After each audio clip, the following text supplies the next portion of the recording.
Olá, associados e associadas à MEPA. Nós estamos hoje dando pontapé inicial a mais um projeto da nossa gestão, mais uma proposta associativa que nós fizemos para esses 3 anos de associação, que é inaugurar o nosso podcast, o AMEPA Pode Mais. Aqui vai ser o local da experimentação, do diálogo com classes jurídicas ou não, da conversa da MEPA, dos nossos associados, que estarão também aqui nesse local, trazendo seus convidados, para que a gente possa conversar sobre a magistratura, dialogar com os segmentos sociais e fortalecer o associativismo e, em consequência, a magistratura e a marca MEPA. E para começar esse programa, nós estamos trazendo aqui o desembargador Alex Centeno. Desembargador Alex, que além da vasta carreira jurídica que ele ostenta, ele foi convidado não aleatoriamente, mas por conduzir o Papo Justo, que é o podcast do Tribunal de Justiça. Seja bem-vindo, desembargador, obrigado por ter anuído aí ao nosso convite, seja bem-vindo à sua casa, aqui, a sede social da MEPA, e obrigado por estar aqui. Eu que agradeço o convite, para mim é uma honra estar aqui, inaugurando, né, o podcast. Eu sou um entusiasta por esse tipo de programa, eu acho que é importante a gente dar o espaço para poder conhecer a história das pessoas e conhecer a pessoa em si, né? Não só a carreira, mas saber de onde veio, até o time de futebol, a gente faz essa brincadeira lá no Papo Justo. Então, assim, é uma iniciativa muito legal e aproxima muito a sociedade da magistratura. E é uma iniciativa inédita, né? Não havia nada igual até a sua chegada lá e a proposição dessa ideia, né, de diálogo. O tribunal sempre trabalhou com documentários, algo mais formal, né? E aí eu cheguei e uma das primeiras conversas que eu tive sobre carreira foi com a desembargadora Kedma. Uma conversa informal, informal. Eu cheguei, a primeira vez que eu fui chegando na firma, chegando para trabalhar no seu local de trabalho. Meu gabinete é no andar tal, sala tal, fique à vontade, estarei lá e tal. E aí nós começamos a conversar, ela me contou a carreira dela. E ela me contou que ela veio de uma família estruturada, e quando ela chegou na comarca, que era no Marajó, não lembro qual era, vou falhar nesse detalhe, mas foi no Marajó. E ela disse assim: Alex, eu não tinha, primeiro que o chuveiro era um buraco na parede, onde só caía água, e eu não tinha chuveiro, eu não tinha o que comprar na cidade, porque eu recebia meu salário, mas não tinha nada, porque a cidade é totalmente desestruturada. E ela ficou em dúvida sobre aquilo, só que eu pensei, bom, essa história a gente tem que contar para alguém, né? Pessoas que têm que saber. Não posso ouvir sozinho essa história, né? Porque, como eu venho da advocacia, na advocacia a gente tem o respeito pelo magistrado, pela figura do desembargador, e aí a gente pensa que sabe, aquela pessoa mais fechada, mais formal ali no trato, tá tratando de processo, tratando de trabalho, coisa muito séria. E aí a gente não sabe o sacrifício, né? E até desconhece, né? Desconhece que está sujeito, de repente, às mesmas dificuldades, ainda que sejam, claro, guardadas as devidas proporções, mas com as mesmas limitações de todo mundo que vive ali naquela certa comunidade. Né? Então a gente tem aquela imagem romantizada do juiz, né? Que é a autoridade, né? Do poder de decidir, mas a gente não fica sabendo do que está por trás, do quanto a pessoa sacrificou para construir aquela carreira e chegar ao sonho do Tribunal de Justiça um dia. E isso dentro da própria carreira jurídica, né? Nós todos somos bacharéis, né? Fizemos ali eventualmente até faculdade juntos, mas há essa distância, né? Da compreensão do papel do outro. E aí eu acho também, não sei se é essa a sua visão, de um podcast para fora também, essa mensagem que alcança outros públicos. Há também essa intenção. Sim, no Papo Justo lá. O Papo Justo tem a intenção, 1, registrar a história, 2, aproximar a sociedade do tribunal e vice-versa, né, mostrando que aquele juiz lá, aquele magistrado, ele tem um dia a dia, uma vida semelhante de todos nós, né? E muitas vezes a gente as pessoas acabam se identificando muito. Por exemplo, a gente descobre quem são os desembargadores que têm fãs. Que aí cada entrevista. Então, por exemplo, o Ricardo é despontado o que mais tem fã. Pelo menos os que mais me mandaram mensagem. E ele sabe disso, esse feedback é dado? Ele ainda não. Porque ele conta pra gente que ele fazia poesia e ninguém sabia. E todo mundo, puxa, o desembargador. Ele tem esse outro lado também, um lado mais humano, digamos, mais pessoal. Sim, é porque ele ficava na solidão de onde ele estava. E lá para passar o tempo dele, para calmar a mente, né? Porque fica só. Ele começou a escrever poesia. Então, o desembargador Ricardo, irmão do desembargador Romulo, né? Acho que é um fato público, são do estado do Amazonas, né? Vieram para cá. São paraenses já reconhecidos. E até para o estudo desse primeiro podcast nosso, claro, eu fui ver suas entrevistas todas. Sim. O último convidado foi o desembargador Romulo, né? Foi. O decano do nosso TJ, contou também um pouco da história e contou dessas dificuldades, que eu acho que esse também sem dúvida nenhuma, um dos fundamentos do Papo Justo, né? Sim, sim. Mas também o senhor entrevistou ministros, né? Teve essa oportunidade. E olha, por exemplo, vou te contar a do Barroso. A gente estava no almoço com o presidente lá no Tribunal do STF, no salão nobre lá do tribunal, que é aquele lá na frente. Sim, sim. Né? E a coisa foi rápida, assim. Eu passei por ele, cheguei... Ministro, o senhor já ouviu falar do Papo Justo? Ele disse, não. Aí eu contei pra ele o que era. Aí ele falou, eu tenho 15 minutos, dá aquela tempo? Agenda apertadíssima de corre-corre. Aí ele falou assim, 15 minutos, dá tempo? Eu falei, dá, vamos correndo. Aí peguei o Will, bora, vamos correndo lá pro estúdio. Todo mundo foi rápido pro estúdio, a gente gravou com ele o tempo que ele tinha. E ele surpreendeu algum momento dessa entrevista? Olha, assim, uma visão, porque também já é um outro olhar, né? Já de um desembargador para um ministro, né? Sim, me surpreendeu. Porque assim, a gente vê a preocupação dele na função.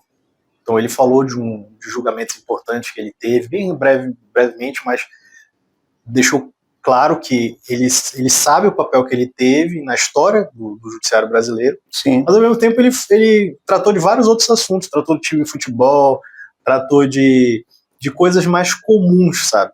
E o que eu gostei foi que ao final, essa parte não foi pro ar, mas no final ele virou para mim e falou assim, olha, eu gostei muito dessa ideia, vou tentar replicar ela.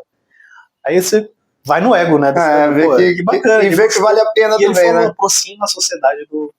Nessa nossa pesquisa aqui, até mesmo para começar o nosso podcast, quando veio, assim, tem que ser o desembargador Alex por conta do Papo Justo, e também acho que tem um outro aspecto, que é o mais difícil aqui, eu acho que os colegas também devem passar por isso quando tem contato com o senhor, que é a jovialidade. Sim. Né? Eu vi até sem gravata. Um nome jovem, é um desembargador, e que eu queria tratar um pouco disso, assim, que fica até difícil para a gente aqui no dia a dia, né? Desembargador, o senhor, como é essa experiência no tribunal?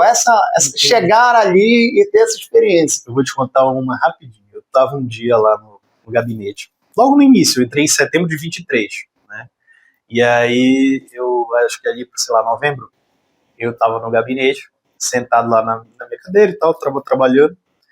Aí entra um advogado jovem, né? Aí ele me olha assim, aí fica em pé na porta, não faz nada, fica em pé lá, fica me olhando, aí faz assim com a cabeça.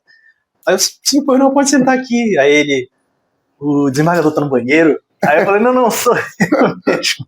Entrei no lugar errado, né? Cara. E olha, eu tenho zero problema com isso. Os outros colegas desembargadores fazem brincadeira direto comigo, como um caçula mesmo do time. Sim. Lá. E eu acho que isso acaba trazendo assim, um negócio, uma responsabilidade diferente para mim. Eu tenho mais ou menos que a obrigação de me dar bem com essa turma mais jovem. Sim. Né? E que isso acaba sendo, eles, olha, quando eles pensam no tribunal, pensam em juventude, ele acaba associando a minha imagem. Aí eu tenho uma responsabilidade de manter isso direitinho. O relacionamento, esse dia a dia ali, porque obviamente, né, isso aí é também notório que o alcance na carreira da magistratura de desembargo, ela exige o tempo, ela né, leva necessariamente um tempo de carreira e que não há como fugir disso, um choque de gerações ali. Sim. Esse choque de gerações, ele tem sido mais proveitoso, mais produtivo, ou ele representa uma barreira? Eu gosto muito. Gosto muito por várias razões, mas acho que a principal razão é que eu escuto muito. Eu tenho papai sempre me dizia o seguinte, ele me disse que quando a gente chega num lugar que a gente está conhecendo, que a gente é a novidade, né, digamos Sim. assim, a gente está entrando no meio deles, a gente tem que ouvir todo mundo. Mais ouvir do que falar, para poder entender a história, poder saber onde a gente está entrando. E eu tenho essa postura. Então, assim, quando eu escuto muito eles, eu absorvo muito da experiência deles, entendeu? E aí eu dou o meu toque de o senhor faz questão de mencionar, assim, não é aquela virar uma página, muito pelo contrário, o senhor faz questão de mencionar que veio do Quinto Constitucional, recentemente no Instagram, que é também uma outra ferramenta que a área jurídica em si, né? E a área jurídica às vezes tem uma certa resistência, a questão da imparcialidade, da distância, mas o senhor sabe utilizar isso muito bem, eu acompanho muito, sim, até a questão da produtividade. E recentemente o senhor publicou a data da sua inscrição ao Quinto, né, um marco, dia 2 de maio. Considera isso. Essa experiência, essa vinda do Quinto também, como é que o senhor enxerga isso? Qual a oxigenação, digamos, que isso dá? Ali naquele ambiente, o senhor percebe isso, que há uma oxigenação maior, talvez uma experiência? Eu percebo e eu fico muito feliz porque os colegas percebem e me respeitam nesse aspecto. Então, por exemplo, a primeira coisa que me falaram, assumi informática. Entende? Atrelou ali. Uma coisa que é... Porque assim, a gente tem que entender o seguinte, quem está assistindo a gente tem que entender o seguinte, a geração que hoje está lá, ela veio de um cenário onde você tinha telefone de linha, você não tinha comunicação alguns a fácil, máquina de datilografia, alguns não, muitos a máquina de datilografia. Internet começou em 94 na eleição. Sim. Então assim, a minha geração já é diferente. Eu já sou moleque do videogame. E o interior, para quem lembra, para quem sabe, por exemplo, o Diário de Justiça na internet, ele é de 2005, né? Então, assim, é uma coisa, e celular, assim, essas ferramentas a gente acaba tendo facilidade porque a gente já começou, eu pelo menos, eu tenho 38 anos. Então eu comecei dentro desse mundo.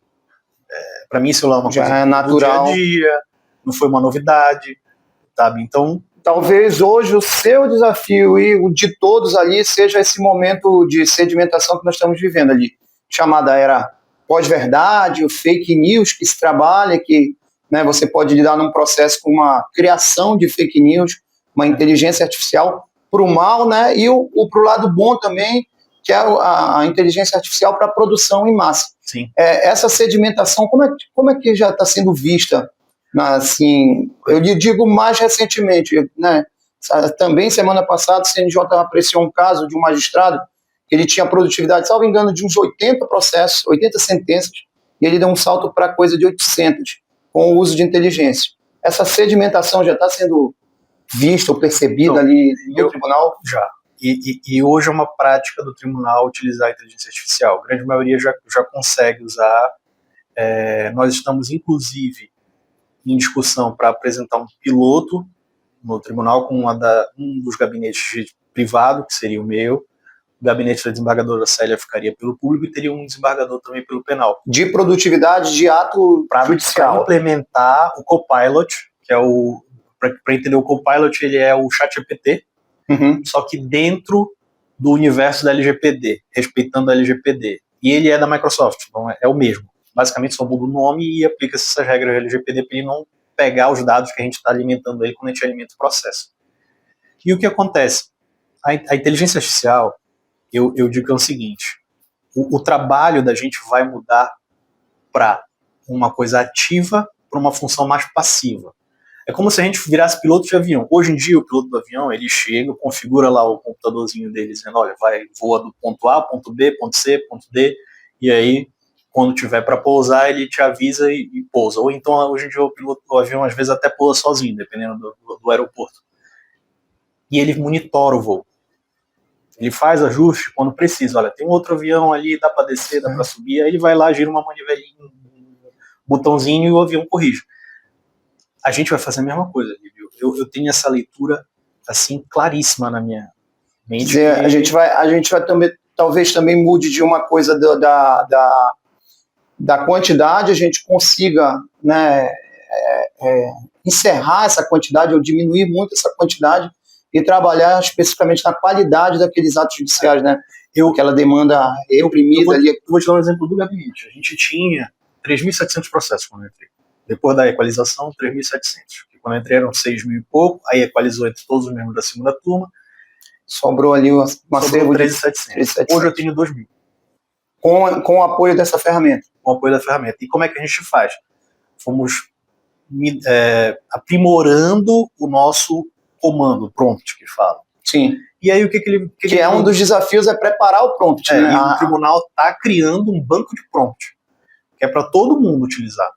Vai jogar ali o comando, e esse comando é que vai norteando todos os atos. Por exemplo, eu tenho um prompt, tu tens um prompt, igual. E aí a gente coloca lá. As pessoas vão usando, elas vão avaliando esse prompt. Eu gostei mais do Líbio. Sim. E aí põe uma estrelinha lá, 2, 3, entendeu? Então, isso está em fase de desenvolvimento atualmente. Já está em função e em funcionamento. No entanto, a gente ainda não divulgou amplamente, mas a gente já está utilizando. Já existe. Hoje, no site do tribunal, a gente consegue chegar a esse banco de prompt. Uhum. E aí, o que eu te digo? A gente faz isso lá no nosso gabinete e a gente monitora muito as citações jurisprudenciais, citações de lei e citações de doutrina. Uhum. O restante acaba virando uma coisa mais automatizada. Então, por exemplo, hoje, se alguém assistiu a sessão hoje de direito privado, a gente viu 4 feitos. Os 4 feitos, o relatório era idêntico, a sistemática era a mesma. Não é que eu digo o conteúdo, mas a sistemática era muito semelhante. Então eu vinha A, B, C, D, porque aquilo ali, quem cria para mim, a inteligência artificial fica muito mais resumido. Então na realidade, já está sendo usado, já é no meu gabinete eu utilizo. Já é uma realidade. Eu utilizo e na última teve a inspeção do CNJ. Sim. Eu comentei com eles, eu mostrei exatamente. Disse, olha, tá aqui, eu uso assim, sabe, cozido. Eles viram. E a gente... Eu convido os colegas magistrados que quiser olhar lá no gabinete, os meus assessores ficam sentados, o computador fica produzindo a decisão e a gente faz as alterações. Óbvio que tem mão na massa, para muita coisa que é novidade. O que é corriqueiro acaba entrando nessa linha. Mas as novidades a gente tem que produzir intelectualmente. Isso representa no universo de produtividade hoje, o que? 100% dá para fazer? Não tem como. Eu vou te dar um outro exemplo. Antes do Copilot ser implementado, a gente não sobe processo sigiloso. Então, os processos sigilosos são todos feitos mesmo. São digamos, manuais, digamos assim. Relatório, a maioria dos relatórios é todo feito por IA. A ementa também. E alguns votos, algumas decisões. Hoje, padrão, por exemplo, questão de consignado. Coisa muito repetitivos. 70% do volume, digamos, nosso, que é essas demandas muito repetitivas. Então seria mais ou menos por aí, entre 70% dos... Nós falamos aqui da sua visão entrando no tribunal, né? Agora eu queria saber, a gente está num momento de quinto, né? As listas estão se formando, tem gente fazendo suas campanhas, mas assim, até mesmo para quem é da carreira da magistratura, essa visão inversa, o que mudou na sua visão? Porque eu até conversava recentemente com alguns advogados que estão candidatos, dizia, hoje você aponta os problemas e se coloca como um solucionador. No momento imediato que você for escolhido, isso aí é automático, também você faz parte do problema. Imediatamente. Isso acontece com a gente, estudante de direito que está criticando o Poder Judiciário, no dia seguinte a gente entra e faz parte daquele problema. Qual foi essa visão, essa mudança que houve na sua visão? Que, aliás, nunca tinha percebido isso como advogado. Metas. Volume de trabalho. Os processos que é absurdo. Esse mês passado entraram 300 processos no meu gabinete. 300 novos processos. E eu tenho uma média de 200, 220 por aí, por mês. De julgados. De ingressos. Novos, de ingressos. Aí eu tenho que julgar mais que isso. Mais que isso. Média 270 processos. Essa percepção, nesse aspecto específico, o senhor tinha antes do ingresso? Não sabia que circulava, girava um gabinete dessa forma? Mas assim, por exemplo, o que eu penso sobre isso? A gente vem da advocacia. Então eu tive do outro lado, eu experimentei o serviço, digamos assim, do judiciário. Sim. E aí tem coisas, obviamente, que agradam, outras coisas que não. É natural. Sim. Então, quando eu vim para o tribunal, eu contei para os colegas, não para todos, mas contei para a grande maioria, olha, tinha essa dificuldade, isso, aquela e tal. E eu pensei, bom, eu vou tentar contribuir para melhorar. Eu não vou chegar mudando tudo. Não existe isso, aquela mentalidade eu vou revolucionar. Não é assim que funciona. Não funciona porque eu não estava aqui. A gente não sabe a realidade, então a gente tem que experimentar para ver se aquilo que a gente idealizava é possível de implementar, é possível de melhorar. Sim. E eu acho que eu sou um defensor da inteligência artificial. Se a inteligência artificial for implementada de forma organizada, né, correta, sem você deixar ela solta, com aquela questão do piloto monitorando, Sim. eu acho que ela vai servir muito ao judiciário. E aí eu defendi muito isso e trabalho constantemente lá nas comissões. Eu participo da LGPD, eu participo da comissão de informática, né, então eu consigo juntar essas peças para poder melhorar isso daí para a gente, os magistrados, porque a gente consegue combater demanda predatória, Sim. a gente consegue combater coisas também que atrapalham o nosso dia a dia, porque a gente sabe, o advogado não imagina, ele entra com a ação dele, mas tem outros 300 que entraram no ano passado. E aí nós temos que julgar todos. A gente não pode dar tratamento distinto para cada um. E o volume é muito grande, são 7 assessores para dar conta de 300 processos. As demandas administrativas, digamos, essa compreensão é muito legal. Aí a gente consegue pegar essas ideias e trazer para lá. De grupos, de formar comissões, propor. O senhor faz parte de quantas comissões? Lá são muitas, né? Eu sei, olha, eu estou na LGPD. De informática, né? O primeiro de todos foi a informática. Aí em seguida eu assumi a LGPD, que cuida da segurança, sim. dos dados. Também é um tema extremamente sensível, sim. Né? Aí eu por estar nessas duas, eu automaticamente assumi o comitê, que cuida que é o, digamos, está acima delas duas, que cuida de PJE. Por exemplo, então cada vez que tu abre uma aba no PJE, tem aquelas opções. Sim. Aquilo ali é incluído por esse comitê. Cada alteração tem que passar pelo CNJ, o CNJ aprova, sim, e aí a gente inclui, mas a gente vota isso. E aí, voltando para essa questão do advogado, às vezes o advogado olha, poxa, isso parece tão simples, por que não é feito dessa forma? Né? Aí nós temos que seguir no PJE determinados códigos, porque senão você não cumpre, né, a verificação estatística que nos é exigida. Né? E olha que o advogado, quem está nos assistindo, é muito importante, porque quando ele dá entrada numa petição... Hoje ele é o distribuidor, né? Atualmente o advogado é o distribuidor. Por exemplo, a gente está agora, eu estou na comissão da COP também, e aí uma das coisas da comissão da COP é que a gente está criando um radar de calor, na verdade um mapa de calor, de onde tem as maiores demandas ambientais do Estado. Sim. E aí os advogados vão e preenchem as causas. Quando eles preenchem equivocadamente, colocam sai daquela estatística, né? Ela sai automaticamente da estatística. Sim. Então a inteligência artificial está entrando agora para ajudar a gente nisso. Para identificar a realidade daquela ação. Ela não lê só o que o advogado põe, ela lê a peça. Aí ela, isso é ambiental. Isso está vai passar a fazer cadastrado de forma equivocada, né? Aí para filtrar. Então ele é muito importante também, né? O advogado é muito importante. O senhor falou em COP, eu acho que há um desafio na COP, e talvez aqui até mais para o norte do Brasil, de fazer essa distinção do nosso serviço, que também é um outro problema interno, aí eu digo já mais interno da magistratura, desse fosso entre sudeste e norte, né? Talvez às vezes também é uma visão de fora. Você bate no CNJ, determinada comarca de porte médio, ela julga X. A comarca, o estado do Pará, a comarca com o mesmo porte, julga menos X.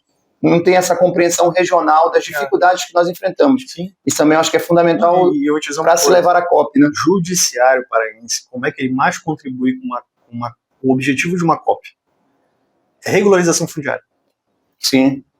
Porque a regularização fundiária, ela autoriza a utilização da terra da forma correta, ela permite compra e venda de terra. Sim. E isso vai dar base para o crédito de carbono. Porque não adianta eu sair plantando uma floresta no meu terreno, digamos assim, na minha terra, e aí eu não vou poder ter crédito de carbono disso, porque eu não vou ter a regularidade dela.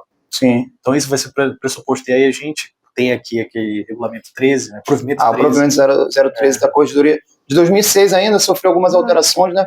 Mas é vital. Que é um provimento que, na verdade, ele tenta uniformizar, né, digamos, os diversos andares que o Estado do Pará tinha, né? Então isso é fundamental.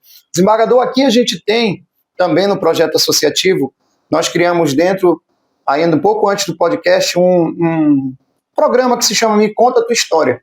A finalidade do Me Conta Tua História é resgatar principalmente aqueles nomes, né, emblemáticos para a nossa associação, os que foram presidentes aqui na MEP, ou foram presidentes do TJ, desembargadores que têm, né, sua história, juízes também, aposentados principalmente, mas nós vamos trazer para o AMEPA Pode Mais o Me Conta Tua História.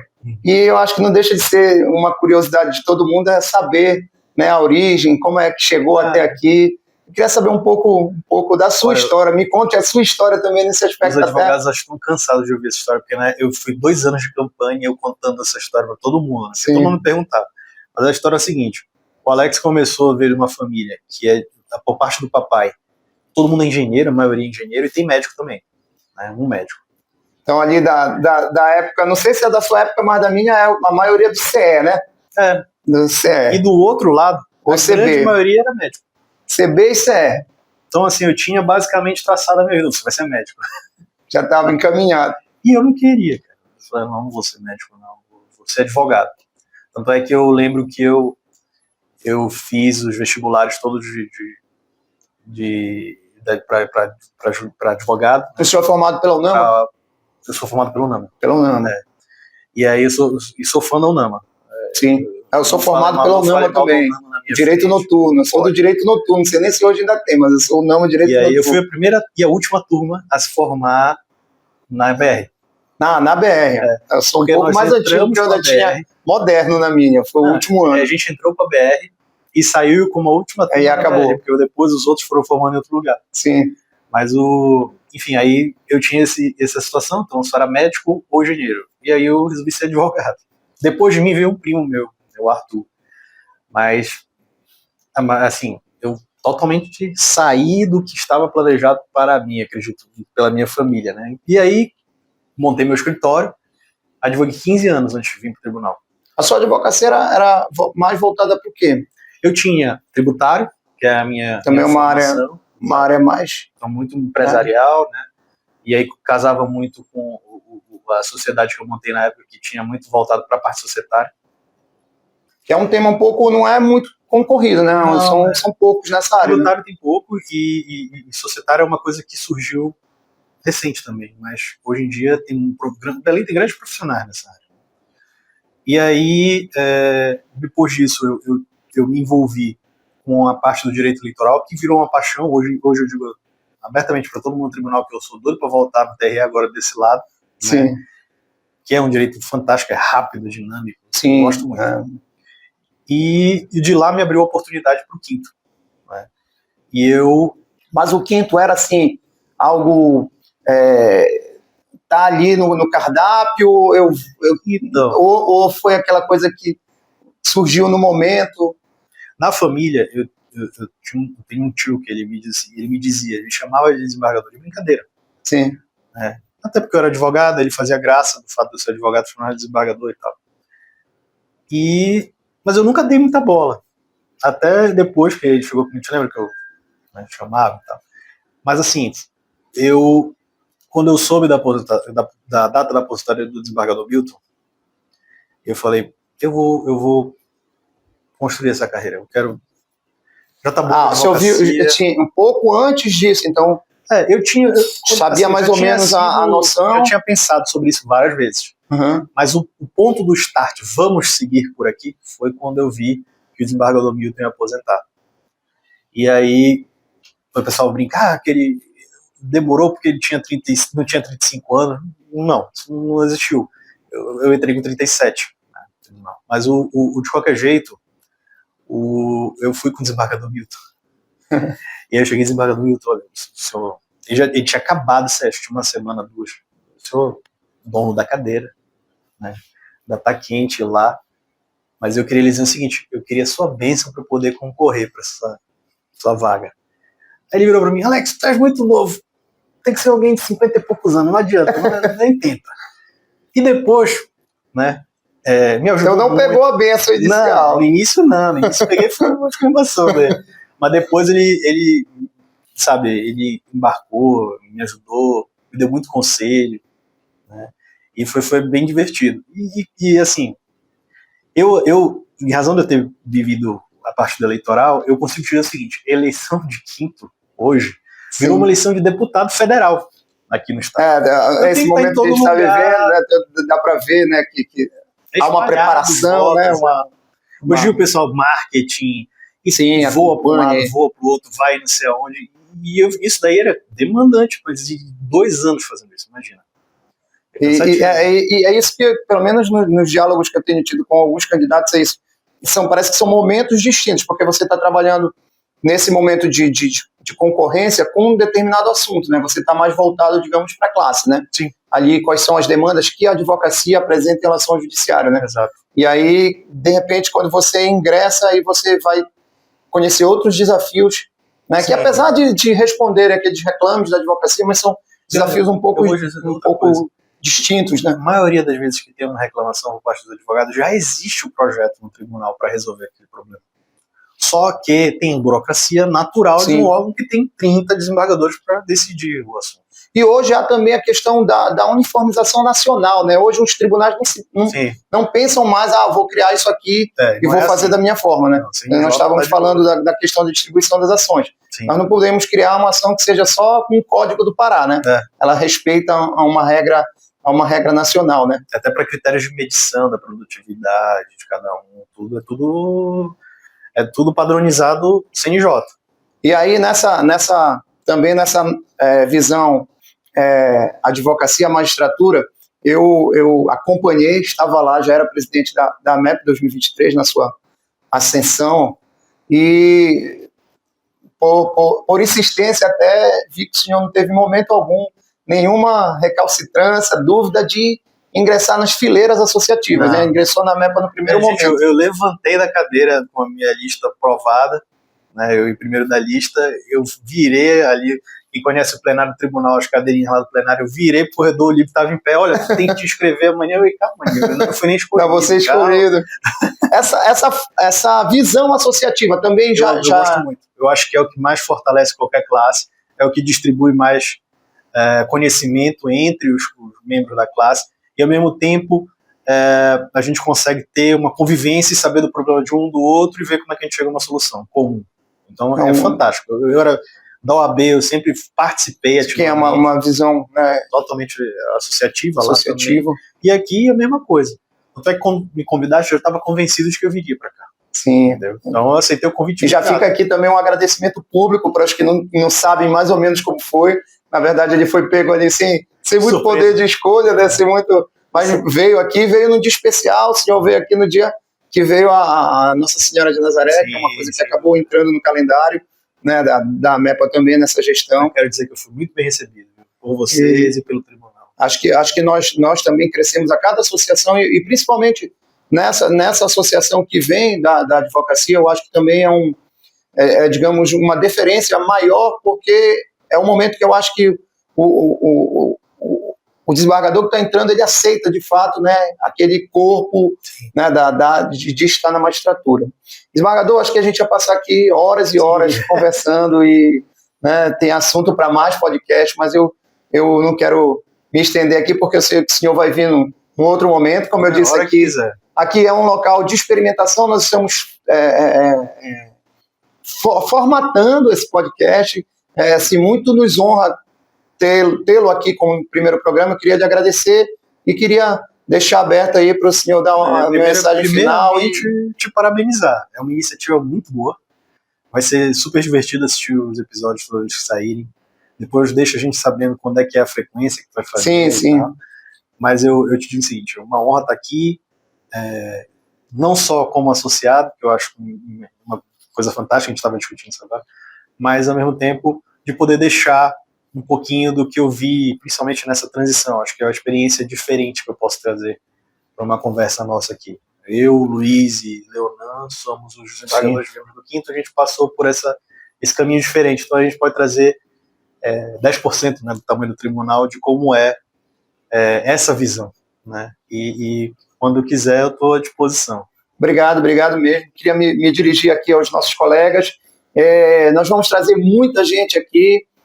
Queria que vocês acompanhassem o nosso podcast, venham com a gente, bora dialogar, bora conversar com os nossos colegas, como o desembargador Centeno, conhecer um pouco mais, né, do nosso time, digamos assim, e vamos fortalecer a MEPA. Venham com a gente.